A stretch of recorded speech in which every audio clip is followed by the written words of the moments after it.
Hey, what is up guys? MKBHD here, and this is the OnePlus One. It's a new phone from a new manufacturer, and it's gotten a lot of attention, and it's actually one of the most polarizing phones I have ever seen. So over in the tech community, this phone is almost impossible to get. People are swarming over this phone. There's way more demand than supply. There's an invite system. It's just really hard to get your hands on. But then I go over to class, and someone says, hey, what phone is that? And I say, it's the OnePlus One. And they go, the what? I don't really know what that is. So clearly there's a big divide over who cares about this phone. Why? The short answer to that question is the price. This phone, when it's available, will cost outright $300 for the phone off contract. For perspective, the iPhone 5S will retail $700-ish off contract. The Galaxy S5, $700 off contract. The HTC One, $700 off contract. So when you put up a phone with very similar specs to that, and it costs only $250 off contract, it's turning a lot of heads in the tech community. And that's because we care about specs. So let's try to find out if this is worth caring about the specs for this low of a price. So just to get it out the way, it is rocking a 2.5 gigahertz quad-core Snapdragon 801 chip, the Adreno 330 GPU, 3 gigabytes of RAM, a 13 megapixel camera, a 3100 milliamp hour battery, all very similar specs to something like the Samsung Galaxy S5. And on top of all that, for a premium slab-style phone, the OnePlus One is built really well. I actually think its design is one of its best assets. So this white version here is extremely soft to the touch, and they advertise that a lot. It's super soft, and yet it's also very durable. It feels really solid in the hand thanks to all the metal involved around the frame. So all the way around the phone, no matter how you hold it, you're touching metal somewhere. And it really does actually have the perfect button placement for a big phone. Yes, it's big. It's a 5.5-inch 1080p display. But the power button is low enough on that right-hand side, and the volume buttons are low enough that it shows that they actually took some notes. They actually thought about where to put these buttons, and it keeps the phone pretty usable to even someone with smaller hands, more comparable to the smaller 5-inch or 5.1-inch display flagships. It's also pretty thin, so really the design is one of the best points about the OnePlus One. So with the beastly specs and pretty top-notch build quality, it seems like you're getting a lot for your money for this phone, and it certainly feels like it when you're holding it. Again, it feels like a beast of a phone. You also have LTE, 802.11 AC Wi-Fi, a big battery too, like I said, 3100 milliamp hours, but it's not removable, although you can take off the back and soon you'll be able to replace the back with other covers of different materials. And I also noticed that this phone has 3 microphones, one on top, one on the back, and one on the bottom, leading me to believe the audio quality would be great, and it was in calls, but for some reason the call volume of the person I was talking to was super low. Like I cranked the volume and I could barely hear who I was talking to, which was weird, but I guess that can be fixed with a software update. But for other apps, the speaker sounded just fine, maybe even a bit above average since it's real stereo instead of fake stereo like the iPhone or the Nexus 5. So if you've been looking really hard for a flaw that makes this phone's hardware worth really less than the other $700 flagships it's trying to kill, you probably haven't found it yet.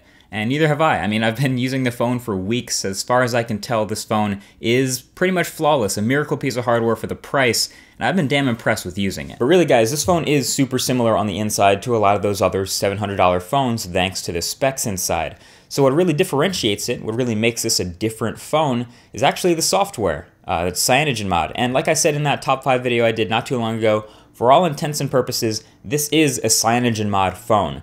This is going to depend on the features and the awesome stuff that comes with CyanogenMod 11S. So it's a custom-built OS for this phone based on the latest version of Android 4.4 KitKat, and it's definitely filled with extra features specifically for this hardware, which is nice to see. I've talked about some of their stuff before, so it lets you choose a lot of things to really customize your vanilla Android-like experience, so you can really make it your own. You can make it seem very much like a Nexus, almost stock, like me, or you can hop in the theme manager and really go crazy all out, customizing not just your wallpaper and your icons, but your boot animation and your lock screen and everything, all sorts of stuff. And there are custom features like being able to choose between on-screen software buttons or off-screen capacitive buttons, depending on what you like. You can't do that on any other phone. You can also customize what the software buttons show up by adding or subtracting or reordering them however you like. So there's tons of stuff here that you'd probably be used to finding in a custom ROM, because really that's what this is. It's CyanogenMod, even though this device is not rooted out the box. Another CyanogenMod feature is you can say, "Hey Snapdragon, hey Snapdragon, hey Snapdragon." "Hey Snapdragon," and sometimes it decides to wake and work, and other times it doesn't. And when you do, it opens up Google Now, and you have to train your voice for a while. And I haven't found this to be really all that responsive, but like you just saw, it does work sometimes. They've also custom built a lock screen, so it blurs your wallpaper, or since it's Android 4.4, will also blur whatever album art of whatever music you're listening to while it's playing, which is really cool. And I'm actually a pretty big fan of this lock screen just because it's a big screen and not everyone can reach the center with one finger, so just swiping down from anywhere in the middle is pretty convenient if you're trying to use the device with one hand. And of course you can always swipe to get into the camera directly from the lock screen as well. And they've custom built a few other apps like the Audio FX Control, which works really well for listening to music. The themes browser, again, like we mentioned, the gallery, and the camera app. So this is a custom built one by Cyanogen. Again, it's kind of a cross between the old Google camera and the new one, but I do like how easy it is to switch between shooting modes. They made it really easy here, just a vertical swipe up or down to move between modes. So I actually found myself using this a lot just to quickly switch to HDR real quick. I used to use it all the time just because of how easy it was. And the camera itself on the phone was surprisingly nice to me. Like, I've heard some other people didn't really like it that much, but I think it's pretty good. Certainly better than the Google Play Edition One M8 I'm coming from. So it takes 13 megapixel photos and it's capable of 4K or slow motion video. And I'm actually a fan of how low profile the physical camera itself is. People don't really talk about it that much, but it reminds me a lot of the Oppo Find 7 here, which is probably the phone that this is physically most similar to. And it sticks out just a tiny little bit, but I say good job to them on keeping the camera pretty small and low profile. And the actual pictures it takes look pretty nice. So there's no optical image stabilization, but it does have dual LED flash and multiple lenses and everything else you'd expect from a nice camera. And the photos were detailed and saturated and well colored and sharp. I actually like the action mode because it forces a faster shutter speed, which freezes stuff at the expense of a bit of a higher ISO, but it does reduce blur really well, so it almost kind of makes up for that lack of stabilization. Low light pictures, again, were okay compared to other decent phones. I mean, this is a solid camera. I mentioned in my Find 7a review that I'm a fan of the slightly over-aggressive HDR, and we see it again here, almost the exact same way. I mean, this OnePlus One camera is where I was probably fully expecting to be let down by the price tag, but nope, gets a thumbs up from me here. So the only real con here in this phone is CyanogenMod's bugs, which is good and bad.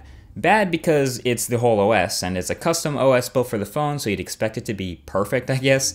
But it's also good because even though it's not perfect, it can be fixed with software updates. So during my use of this phone, I kept coming across little force closes and little errors that I just don't normally see on other phones, and a lot of them were easily reproducible. For example, if you open up the camera app directly from the lock screen, then hit the kind of invisible home button, your wallpaper will glitch a bit and black out the bottom part and will not fix itself until you sleep the phone and then wake it again where the bottom part of the wallpaper reappears.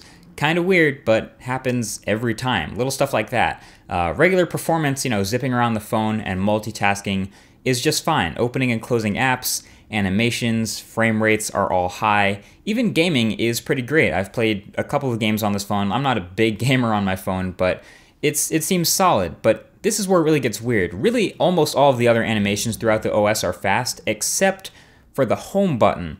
Now, of course, I have on-screen buttons, but I tried this with the off-screen buttons too, and I got the same issue. The home button response time is super slow. A lot of you guys mentioned this in the top 5 video, like, what is that lag coming from?